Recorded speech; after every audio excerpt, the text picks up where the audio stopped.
Hello, Campbell. Okay, I'm gonna ask you to name some words to make a silly story. Then I'll doodle what you say. All right, let's get started. First, name any animal. A unicorn. Okay, a unicorn. It has hair that kind of curls and hair that kind of just goes straight down the middle. Okay, what color dress do you think it would have? A rainbow dress. A rainbow dress. All right, next I need an object. Ooh, a wheelie chair. Like a wheelchair? Or just like a chair that has wheels? A chair that has wheels. Okay, a chair that has wheels. Let me hear you tell me a place that you can think of. Dollywood.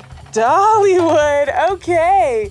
All right, and the last thing I need from you is a food. Rice, beans, chips, and queso dip. Here we go. All right, so we have a unicorn wearing a rainbow dress, riding a wheelie chair to a birthday party in Dollywood, where all of the animals ate chips, queso, and beans. Okay, what do you think about your noodle doodle? It looks funny but amazing. Funny but amazing. I'll take it. Exercise your brain by shouting out the answers to some brain teasers. What has a head and a tail but no body? A coin. What's black, white, and blue? A zebra who feels sad. What never gets any wetter, no matter how much it rains? The ocean. Thoughts are powerful little conversations you have in your head that no one else hears but you.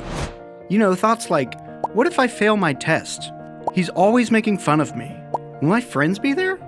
My stomach hurts. I want to go swimming. Thoughts can start off small and go away quickly, or they can grow to be so big and so bad that they ruin everything about your day. Because we are born with the desire to do wrong things, most of our thoughts are not ones that please God. We think about ourselves a lot, and many times we will find ourselves thinking about things that aren't true or right. The devil tricks us into thinking lies, and if we don't pay attention, those thoughts can get us into big trouble and make us feel terrible inside. But God created us to have minds that think, and He gave us the ability to catch our thoughts. When we do, we can check them to see if they match what He says is right and true. God's words have power and can change any thought we have. And when we let Him change the way we think, we'll see that thinking the way God thinks is totally what's best. Think about what is right. Everybody get on your feet. It's time to sing.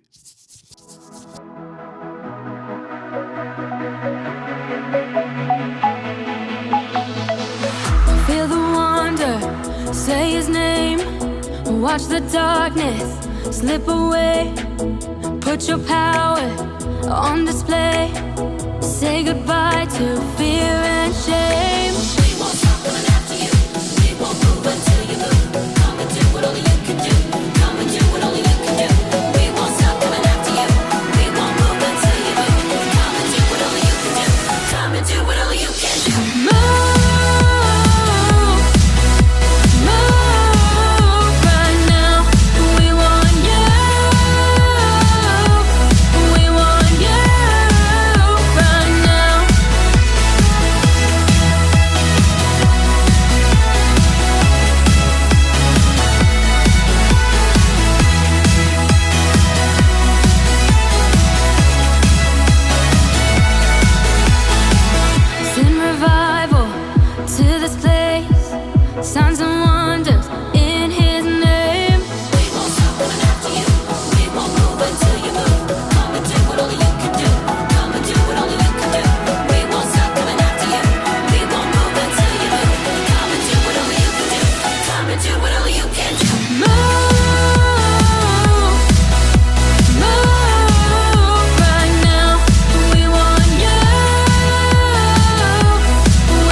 job.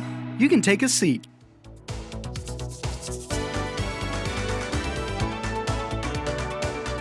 Memorizing verses from the Bible will help us remember what God says when we're checking our thoughts. Let's see if we can memorize this verse from Romans 12:2 together. Say this after me. Don't live the way the world lives. Let your way of thinking be completely changed. Then you will be able to test what God wants for you. And you will agree that what He wants is right. Romans 12:2. Now let's see if you can remember it after we cover up some words. Don't live the way the world lives. Let your way of thinking be completely changed. Then you will be able to test what God wants for you. And you will agree that what He wants is right. Romans 12:2. Way to go! So, I've been thinking about Miriam. Auntie Miriam? She's probably making it rain bingo chips with all of her friends as we speak. Not your Auntie Miriam. Miriam in the Bible. Never heard of her. Was she a bingo queen too? Not exactly. She was Moses' sister. And there's a lot in her story that we can learn when we look at her thoughts. Oh yeah, I know Moses. He was the guy who convinced that mean Pharaoh to let God's people, the Israelites, go free and lead them through the desert for like a zillion years, right? That's the guy. But it was just 40 years. Close enough. And wasn't Moses the guy God told to hold his stick out over the Red Sea and watch it part? Yep, right again. And his sister Miriam was there to see it all too. Hooray! But as the Israelites crossed through the Red Sea on dry ground, Pharaoh came chasing after them. This Pharaoh dude. Come on, man. Tell me about it. But God made a way for His people to get away safely across the Red Sea. After they made it through, all the water rushed back over the Egyptians with their fancy chariots and huge army. Wapow! Kazam! Take that, Pharaoh. Yep. When Miriam saw Pharaoh's chariots and horses go into the sea, she grabbed a tambourine and started singing and dancing, praising God for all that He had done for them. Then all of the women followed her, singing and dancing too. I'm feeling a viral video coming on. @Musical Miriam. Coming at you, world. A few thousand years too early, dude. Another fun fact about Miriam, she was also a prophetess. What now? A prophetess. God gave her messages and she spoke them to His people. Like text messages? Coming from God? Super awesome. Kinda. God used Miriam to do some awesome stuff, but things started to change when her thoughts turned negative about her brother Moses. Sibling fight. Classic. We've all been there, am I right? This wasn't Miriam and Moses getting into arguments over who gets to pick tonight's movie or who called front seat in mom's minivan. Miriam started thinking things about Moses that just weren't right. Like that he was breaking the speed limit or littering or putting pineapple on pizza? That should totally be a crime. No, nothing like that. Miriam and her other brother, Aaron, got seriously jealous and started saying bad things about Moses. Miriam was like, God has spoken through us too. She started thinking that it wasn't fair that Moses was the one who got to be in charge. And now the boxing gloves come out. In this corner, we have the writer of songs, the prophetess Miriam. And in this corner, Moses, the leader of God's people. Who will prevail in this epic showdown of sibling rivalry? Whoa, dude, too far. There wasn't a fight, promise. But God did tell Moses, Aaron, and Miriam to come have a meeting. It's about to get serious. Yep, God came down in a pillar of cloud and spoke to Miriam and Aaron.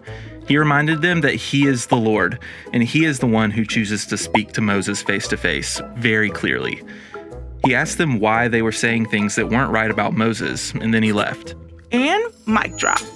When the cloud left the place where they were standing, Miriam looked down and realized something wasn't right with her skin. Sunburn? Should have gone with SPF 50 when hanging by the pool, Miriam. No, it was a disease that caused white spots all over her skin. Big yikes. I bet Miriam was like, call an ambulance. I need a doctor, stat. Well, Moses prayed to God and asked Him to heal Miriam, and He did, but there were still consequences for Miriam's wrong thinking. She had to stay outside of their camp for 7 days with her skin disease before God healed her. Ouch! That's worse than being grounded and losing your Xbox. Totally. Miriam let her thoughts become too focused on herself, which led to jealous thoughts that just weren't right. Hold up. We won't end up with some crazy skin disease when we have wrong thinking, right? Yeah, we probably won't end up with a skin disease when we get jealous or think about wrong things. But God does want us to catch our negative thoughts and let Him change them so we can think about what He says is best. And when we test out thinking God's way, we'll see that what He wants us to think about is really what's right. Everybody get on your feet. Strike a pose like the one you see on the screen. See if you can freeze and hold it before it's time for the next one.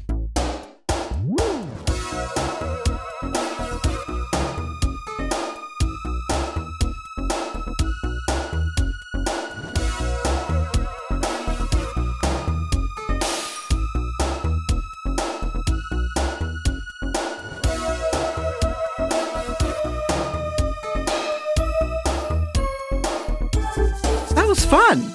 Now take a seat.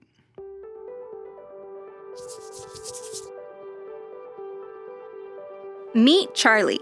Charlie is the best player on his basketball team, the dribbling master, distance shooter extraordinaire, and rebounding champ. Known as Charlie Hoops to his teammates, everyone realizes that he's destined for the NBA.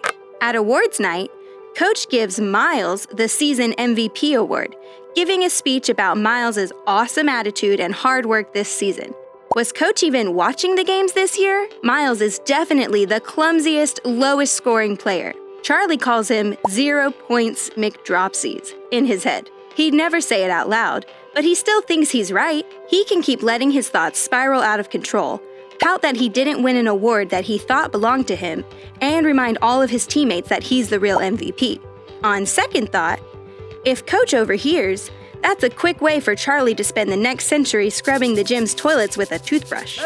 Or Charlie can catch his prideful thoughts and check them by thinking about what God says is right.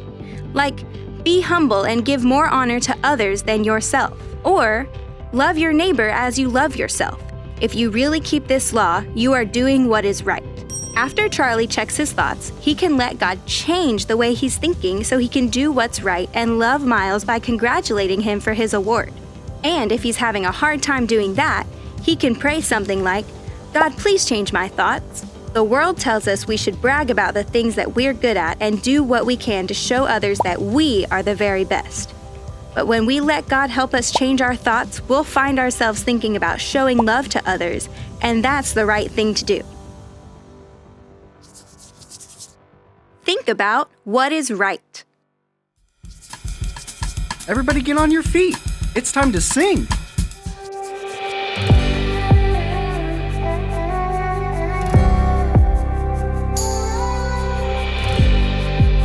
Worthy of every song we could ever sing. Worthy of all the praise we could ever bring. Worthy of every breath we could ever bring. We live for you.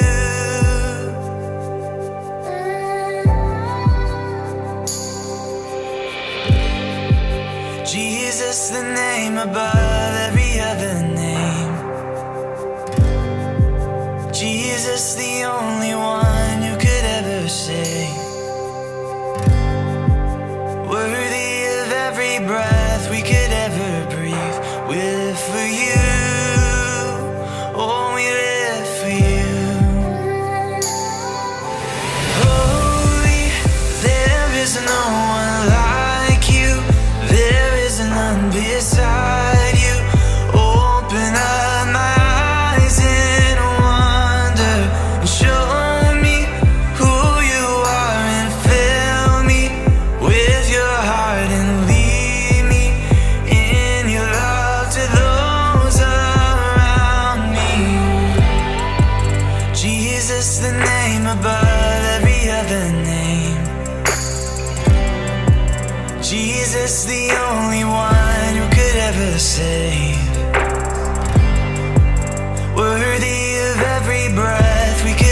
for you.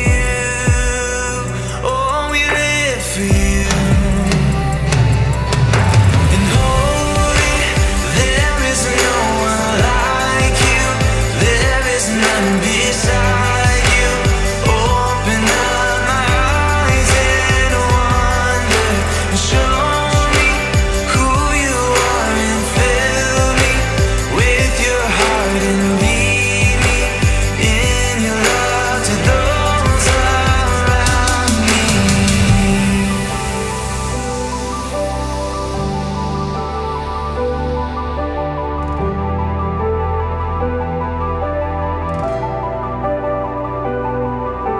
And I will build my life upon your love. It is a firm foundation, and I will put my trust in you alone, and I will not be shaken. And I will build my life upon your love. It is a firm foundation, and I will put my trust in you alone, and I will not be shaken. Holy, there is no one like you. There is none beside you. Open up my eyes in wonder. Show me who you are and fill me with your heart and lead me in your love to those around me. And I will build my life upon your love. It is a firm foundation, and I will put my trust in you alone, and I will not be shaken.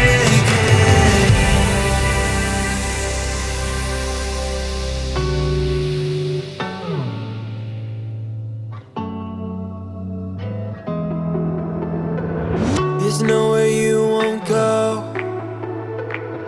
nothing you won't do, no place that I could hide. You're always in pursuit. I'm never too far gone, always in your side. When I wait for you, you're always right on time. You're always pursuing, always pursuing, always pursuing me.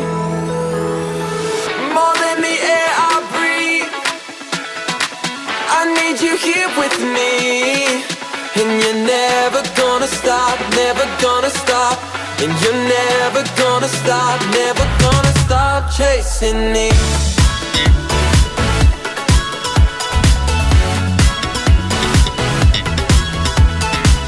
You made a way for me, opened up the door. Jesus, you have my heart, now and forevermore. You're always pursuing, always pursuing, always pursuing me. More than the air I breathe, I need you here with me. And you're never gonna stop, never gonna stop. And you're never gonna stop, never gonna stop chasing me. More than the air I breathe, I need you here with me. And you're never gonna stop, never gonna stop. And you're never gonna stop, never gonna stop chasing me.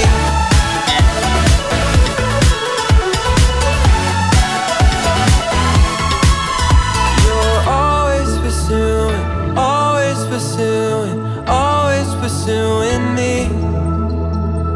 Your love is chasing, your love is chasing, your love is chasing me. You're always pursuing,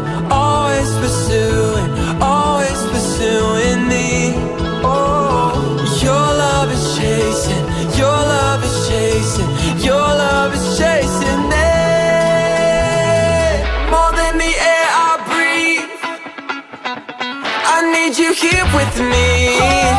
And you're never gonna stop, never gonna stop. And you're never gonna stop, never gonna stop chasing me. More than the air I breathe, I need you here with me. And you're never gonna stop, never gonna stop. And you're never gonna stop, never gonna stop chasing me. No, you're never, and you're never gonna stop, never gonna stop.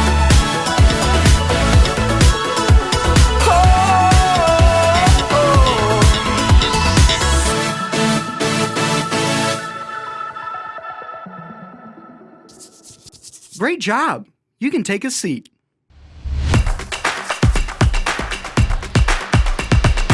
Recap what we've learned today in exactly 10 words. No more, no less. Thinking, Selfish thoughts, is not, right. think. About Others? two. Yes! I Can think about what is right when I get jealous.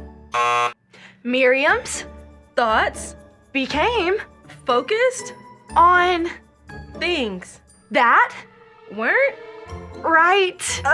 Kaleidoscope, thingamajig, trapezoid, xylophone, stop me! when a mean thought pops in my mind. Catch it. Yes!